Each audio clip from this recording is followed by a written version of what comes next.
평범한 삶을 버리고 예술에 모든 것을 바친 사람이 있습니다. 오늘 소개할 작품은 달과 6펜스, 천재 화가 폴 고갱의 생애에서 영감을 받은 소설입니다. 스트링랜드는 런던의 증권 중개인, 아내와 자녀와 안정된 삶을 살고 있었죠. 하지만 갑자기 가족을 버리고 사라집니다. 단 한 가지 이유, 그림을 그리고 싶다는 열망. 그는 파리의 다락방에서 가난과 고독 속에 그림을 그립니다. 주변 사람들과 충돌하고 심지어 도움을 주려는 사람도 밀어냅니다. 예술 앞에 그는 자기조차도 돌보지 않았습니다. 그는 남태평양 타히티로 떠나 전혀 다른 삶을 살아갑니다. 원주민 여성과 함께 살며 그림에 몰두하죠. 그는 그곳에서 놀라운 작품들을 남깁니다. 결국 병에 걸리고 시력을 잃고 가난하게 죽습니다.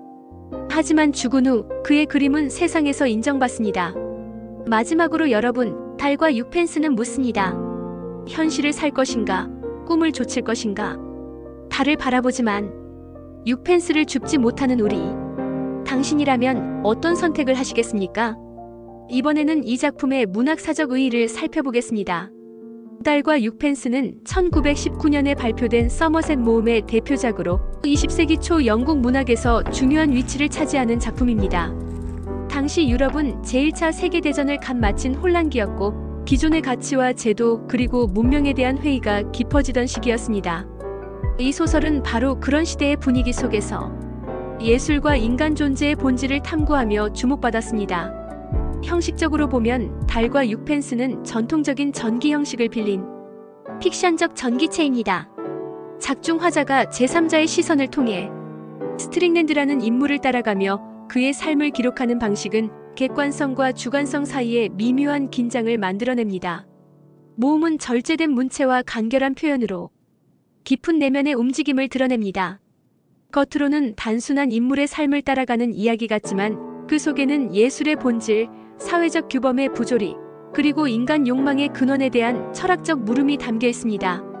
무엇보다 이 작품은 진정한 예술은 타협하지 않는다는 메시지를 던지며 현대 예술가의 자의식과 고독을 가장 날카롭게 조명한 소설 중 하나로 평가받습니다. 달과 6펜스는 이후 많은 예술가 소설, 그리고 실존주의적 문학 흐름에 영향을 주었으며 예술과 인생 사이의 갈등이라는 주제를 문학적으로 형상화한 대표 사례로 남아있습니다. 오늘날까지도 이 작품은 자기 인생을 진정으로 선택한 사람은 누구인가? 라는 질문을 던지며 수많은 독자들에게 깊은 울림을 줍니다. 달과 6펜스는 단지 예술가의 이야기만이 아닙니다. 우리 모두가 일상 속에서 마주하는 현실과 이상, 타협과 열정 사이의 갈등을 정면으로 묻는 작품입니다. 이 소설은 지금 이 순간에도 우리에게 조용히 질문을 건넵니다. 당신은 진정으로 원하는 삶을 살고 있습니까? 마지막으로 달과 6펜스에서 인상 깊었던 장면 몇 개를 소개하고 본 영상을 마치겠습니다. 장면 1입니다. 스트링랜드가 가족을 등지고 떠나는 순간입니다. 런던의 어느 평범한 저녁, 스트링랜드는 조용히 집을 나섭니다. 그에게는 이별의 인사도 미련도 없습니다. 오직 그림을 그리고 싶다는 열망만 있을 뿐이죠. 아내는 충격에 빠지고 지인들은 도무지 그를 이해할 수 없습니다.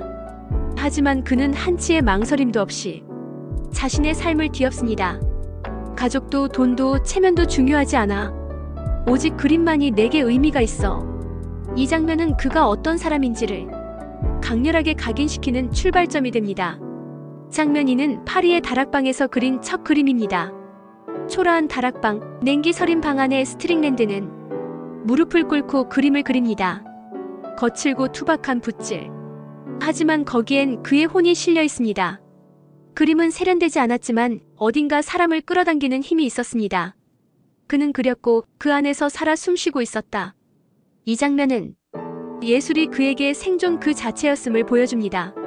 인상 깊었던 장면 3은 타히티에서의 몰입 장면입니다.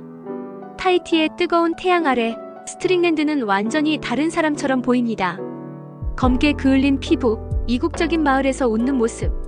하지만 그는 여전히 고독했고 여전히 그림에 미쳐 있었습니다. 그가 그리는 타히티의 사람들과 풍경에는 서구 문명의 시선이 아닌 그만의 순수한 감각이 담겨 있었죠.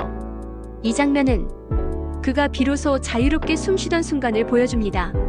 마지막으로 인상 깊었던 장면 사는 죽음을 앞두고 남긴 최후의 그림을 그리는 장면입니다. 병든 몸으로 그는 마지막까지 그림을 포기하지 않습니다. 시력을 잃고도 그는 마음속 풍경을 캔버스에 그려냅니다.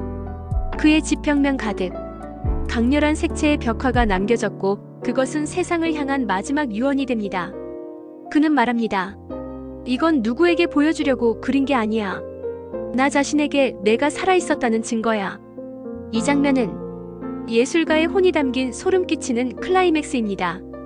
저는 50년 전 학창시절에 이 작품을 처음 접했고 20년 전 50대에 접어들어 두 번째로 한 번 더 재독했지만 이 장면들을 다시 떠올리니까 콧등이 너무 짠해졌습니다. 아무튼 이제 엔딩 멘트를 드리자면 달과 6펜스 속 이 인상적인 장면들은 우리를 가만히 흔들어 놓습니다. 무엇을 위해 살아가는가? 무엇을 위해 버릴 수 있는가? 그리고 나는 정말로 나답게 살고 있는가? 참 사람을 뭉클하게 해주는 소설입니다. 지금까지 책 한 권, 인생 하나, 달과 6펜스 이야기였습니다. 구독과 좋아요 잊지 마시기를. 감사합니다.